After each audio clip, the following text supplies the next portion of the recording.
What's up, guys? Welcome back to the Soul Channel. I don't exactly know what I'm gonna call this video, but I just want to explain a recent experience where I decided to take on a job that was very physically demanding. I had a few different job offers. I could have taken a less, a cushier job that wasn't as physically demanding, but we know that on this channel, I'm on a fitness journey. So, listening to Joe Rogan, he talks about challenging yourself physically. So does David Goggins.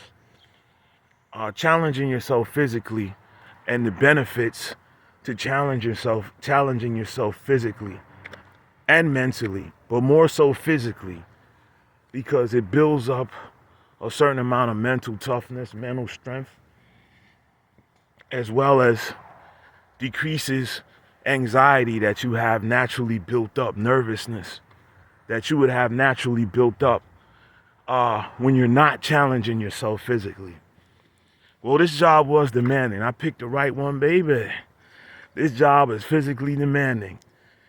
So much to the point where I started questioning my decision about midway through the week. But then, my mind racing. Your mind wants you to be comfortable. Your mind doesn't want you to be in pain. And every day I came home from this job, just sore and out of it, just in pain everywhere in my body, soreness, stiffness. Every day I would get up and say, okay, here we go again. But something started to happen around the third day. I did a 12-hour day at this particular job, and it was so physically demanding, I just checked out mentally. What do I mean by checked out mentally? I just let my mind race and complain and just sat back and observed my thoughts. And, but like David Goggins says, when you tell your mind that you're not quitting, your body will respond. Your body is capable of amazing things, like I did in the adrenaline video on this channel, the Soul Channel, by the way. But S-O apostrophe, if you're looking for it. The other thing is, I'm in this uniform, right? I'm all sweaty. I'm drenched. Normally, I wouldn't feel good about myself walking around. I was around a downtown area, lots of pretty women walking around, and I would have felt a little bit subconscious walking around drenched in sweat.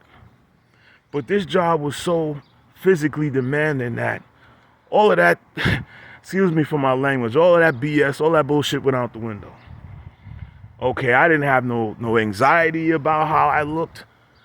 I didn't care how much I was sweating. My mind was just getting to the next task on the job and getting it done so the job could be over with, the day could be over with, and I could get home.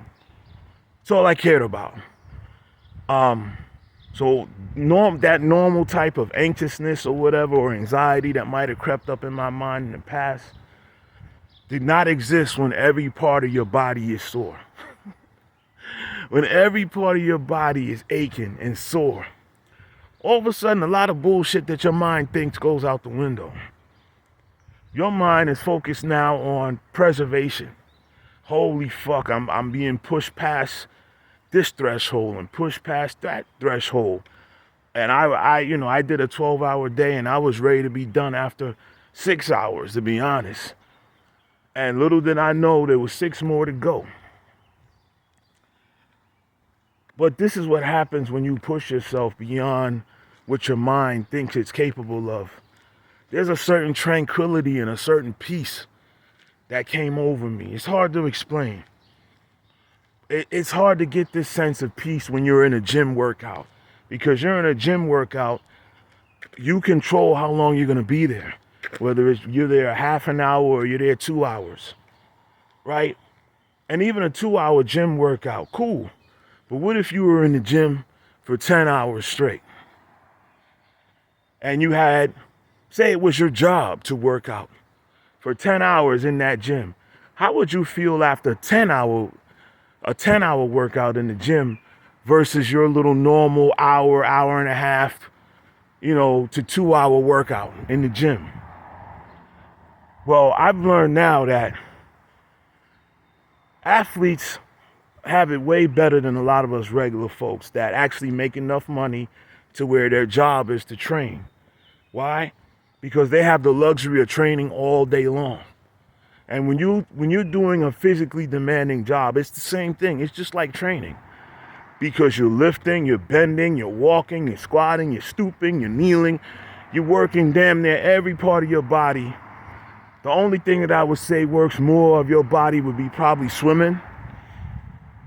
But guys that are in the moving industry know what I'm talking about. I'm not a mover, but that's the type of hard labor. Like if you're a mover and you're moving furniture all day long, every part of your body is sore at the end of the day.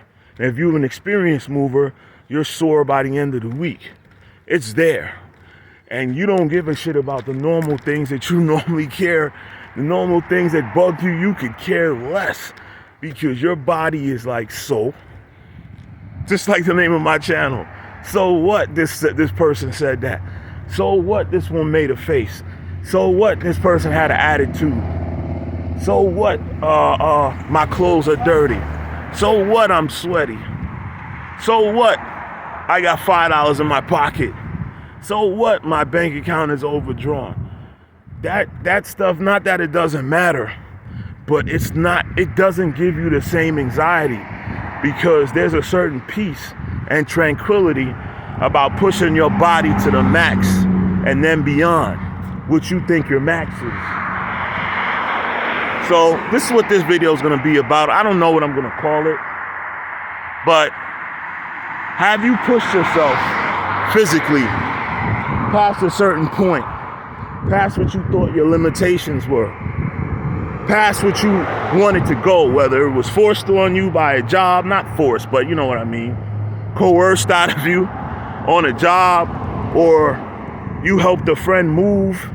That's a tough workout, man, helping somebody move, especially if the steps involved, especially in an apartment building, and there's like maybe 4 or 5 flights of steps. You got to carry furniture up and down, and boxes up and down, up and down. By the end of that day, because we all know moving is an all-day experience for most people. If you're helping somebody move, it's an all-day thing. You are sore as hell, and if you don't know what to do after that moving, you're going to cramp up. If you don't know what to eat, if you don't know anything about potassium and magnesium and bananas, bananas and more bananas, you're going to cramp up in the middle of the night like I did one time. Not for this particular job, but I cramped up after moving somebody that was on the 5th floor of a building, up and down, up and down, up and down, up and down. And I was so exhausted at the end of that day that I just laid out on the floor of the empty apartment and just crashed right there. Didn't give a damn about a bed, pillow, sheet, blanket, comforter, nothing. Just crashed right on the hardwood floor. I was so exhausted, I just laid out. That's a wonderful feeling. Some of you have never experienced that feeling. Through no fault of your own, I'm not saying, oh, you're not a good person if you're not experienced, but try that one day. Try to push yourself past exhaustion and see how your mind will actually start to relax. A lot of anxieties and certain fears will go away, and your mind will be toughened. And as well as your body. All right, this is the Soul Channel, reminding you every now and then, or maybe on a weekly basis, really push yourself, man. If you used to run in 45 minutes, run for 2 hours. If you normally run for 2 hours, run for 3. If you normally work out in the gym and lift weights for about an hour, hour and a half, go to the gym one day on your day off and go lift weights for 4 hours. And you will see what I'm talking about. Especially if you really push yourself in that workout for 4 hours. You're not just in the gym chatting away and BSing. All right, so this has been this video's message, people. Push yourself. There are great benefits to it. Peace.